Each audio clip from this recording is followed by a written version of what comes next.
From the global resources of ABC News with Terry Moran, Martin Bashir, and Cynthia McFadden in New York City.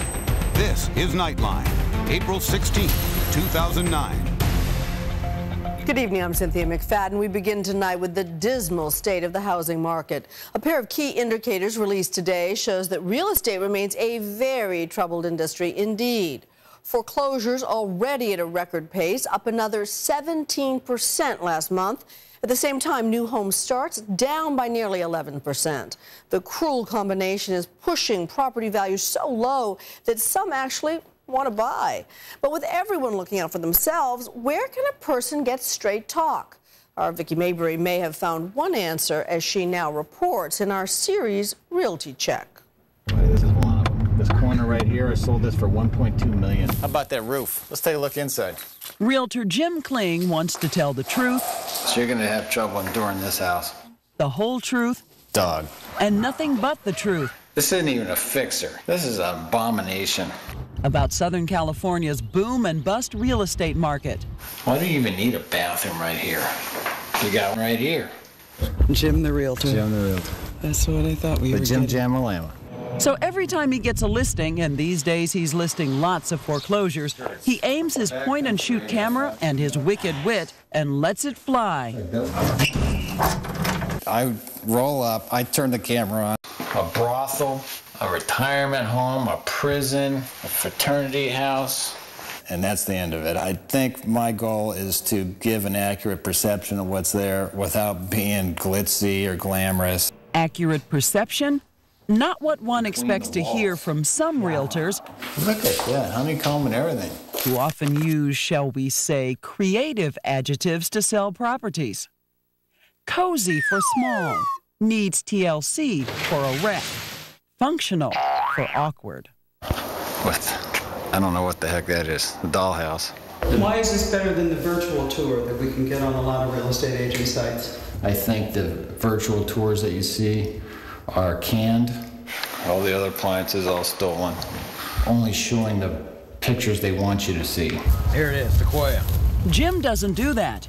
This house, the former owner refinanced for more than $400,000 at the height of the bubble. Now in foreclosure, it's going for just over $200,000. Jim goes in, camera rolling, and starts telling the truth. This is about as plain Jane as it gets. He then posts his videos online for all to see.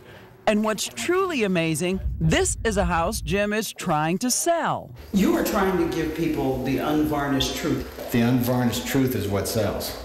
People want the truth. They want to just see it the way it is. And if you just give them that, that alone is a draw. This is going against every trick in the Realtor's Handbook, though, isn't it? I don't know. It's a book that should have been thrown out a long time ago. His book includes criticizing decor. Lovely. That'll keep you awake at night. And price. That was 1.6, 1.4, 585. And placement. We have quite a backyard here. Check this out. Friendly. Hope you like your neighbors. Over a 25-year career as a real estate agent and broker, he's seen the ups and downs of the market in northern San Diego County, enough to name and shame everyone he holds responsible for the current housing crisis. So who do you blame for the crisis that we find ourselves in now? The lenders for coming up with these loans. If they would have just funded loans with fixed rates, we probably would have been fine. Following years of frenzied buying, he says he knew the party was ending way back in 2004. What was your aha moment? The lady called about a listing that I had. She saw the sign in the front yard and was rather critical of the property, the price, and had a lot to say about it. And in that moment, I turned to my wife and said, it's over. His website, bubbleinfo.com, and his YouTube videos get thousands of hits. Custom tile. Some of which turn into clients, like Joella Thomas, a potential buyer who came down from Los Angeles with her checkbook and her contractor, John Harwood. It's got a little pool over there, which is a problem for renting, right? We're going to come over here with a Sawzall. That's a jacuzzi. Why did you pick Jim? He seems to be real upfront with his information, and Seemed like an interesting guy. Seems like a real honest guy, but you know, he's a realtor, so that could just be a really, really good image.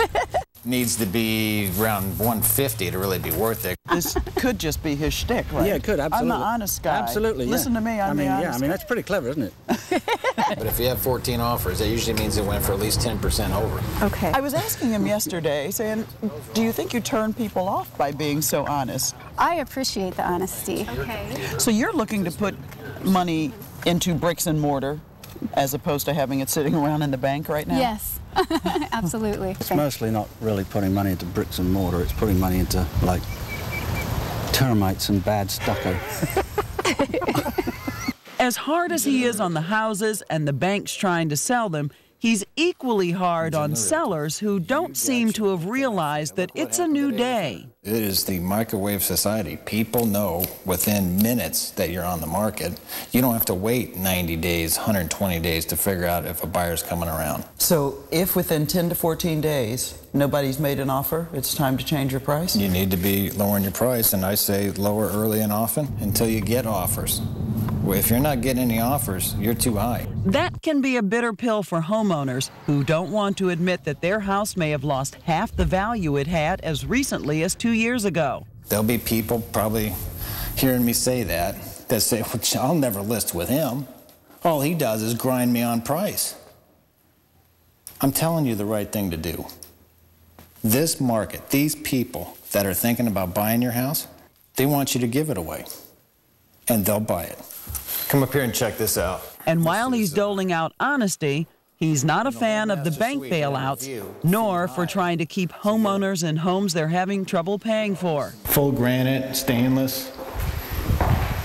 Nice. Are you the honest broker?